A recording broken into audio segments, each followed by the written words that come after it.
Hey everyone, and welcome to The Explainer. Today we're jumping into a story straight from our founder here at Skill Wanderer, Quan Nguyen. It's about the very beginning of his home data center project. But here's the twist. It doesn't kick off on day one. Nope. It starts on the most important day of any project, day -1, the day you actually make a plan. You know, every big idea starts with a little bit of inspiration. For our founder, it was looking back at what it takes to build something that really, truly lasts. It's that kind of spirit, that desire to create, that really kicks off this whole adventure of building a digital home from the ground up. So every quest has that one moment, right? That call to adventure. What was the thing that pushed him from just thinking about a home server to actually sitting down and planning one? Well, turns out it's something a lot of us in the tech world can probably relate to. And here it is. This was the light bulb moment. He realized that what he was paying for just 3 months of a decent cloud server, enough to run a few things in containers, was enough to buy a pretty good secondhand desktop. He already had some decent hardware just sitting around collecting dust, a solid internet connection, and he knew how to manage it. All of a sudden, the math just clicked. It made perfect sense. But this wasn't just about saving a few bucks. Not at all. This opened up a whole new world of possibilities. It's that dream of having total control, of building something that's perfectly, 100% tailored to exactly what you need. So let's dig into what makes a challenge like this so appealing. So why do it? Well, the benefits really stack up. First off, it is an amazing playground. You get your hands dirty with real enterprise-level tech like Kubernetes. Then there's the privacy. You own the hardware, you make the rules, period. And finally, once you're up and running, your main cost is just the electricity for a connection you're probably already paying for. And it doesn't stop there. You have almost endless freedom to customize your setup and scale it however you want. You can lock things down with incredibly specific security measures that you control, not some cloud provider.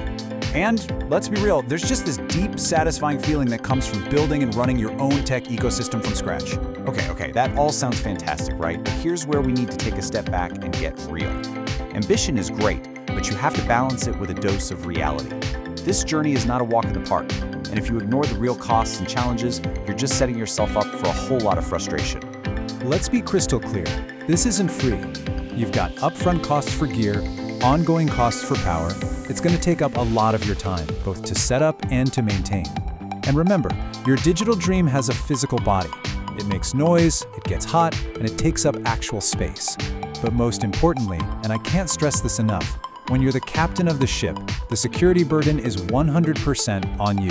And now for the hurdle that almost nobody puts on their checklist, but it can sink a project faster than anything. I'm talking about the impact it has on the people you live with.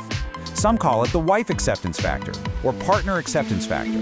Whatever you call it, trust me, it is absolutely critical. Yeah, let this quote be your cautionary tale. So, in a moment of pure excitement, our founder sets up his first server.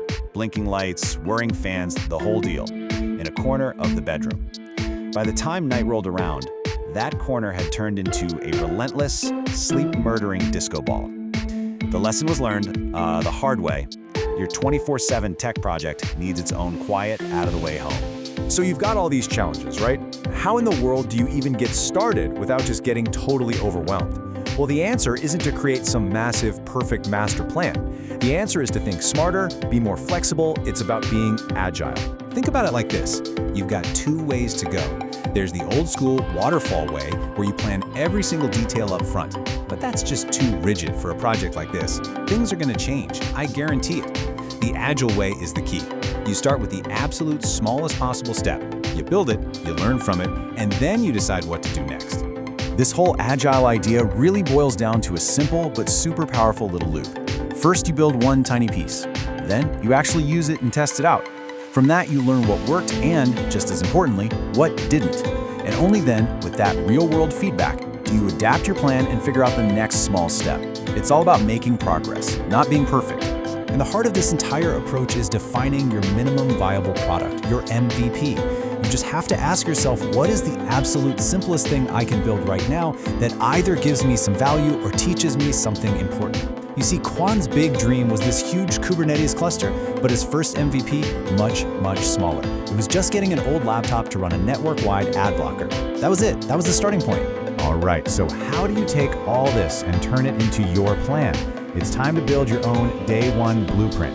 This is the homework. This is where you take those big, exciting ideas and ground them in your actual day-to-day reality. First things first, get super clear on your initial goal. And I mean specific. Is it a media server for your family? A network ad blocker? For our founder, the goal was simple. Stop seeing ads on any device in my house. That's it. Write down one clear goal that sounds fun. Because remember, this isn't a job. The whole point is to learn and actually enjoy yourself. Okay, next up, you have to take an honest look at your resources. What do you really have to work with? Quan's list was pretty simple. One 5-year-old laptop, a budget of exactly $0 for new gear, and maybe 3 hours on a weekend. Don't go planning a 10-server rack if all you've got is an old Raspberry Pi and 30 minutes a week. Be real about your money, your time, your skills, and the gear you already have. And please, please, learn from the banished from the bedroom story. Where is this thing physically going to live? Do not forget the partner acceptance factor. Is there a spot in a closet, the basement? Does it have good airflow and a power outlet? Is it close enough to your router for a network cable? Figuring this out right now will save you so many headaches and probably a few arguments down the line. And now for what might be the most important piece of mental prep. You have to go into this ready for things to go wrong. Because they will. Hardware will die, software configs will make you want to pull your hair out, but the key is to see this not as failure, but just as part of the learning process. It's a feature, not a bug. So there you have it. We've gone from that initial spark of an idea through a tough reality check and landed on a smart, agile way to move forward. This Day -1 plan is your foundation. In future explainers, we'll dive into what Quan actually built on Day 0 and beyond, but it all started right here, by starting smart.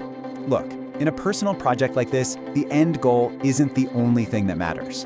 The real prize is the journey itself, the problem solving, the tinkering, and the incredible lessons you learn along the way. That's what makes the whole thing worthwhile, whether you succeed or fail. So, with all that groundwork laid, you're ready. You've taken this vague idea and turned it into a concrete, realistic first step. The only question left to ask yourself is this: what will your Day 0 look like?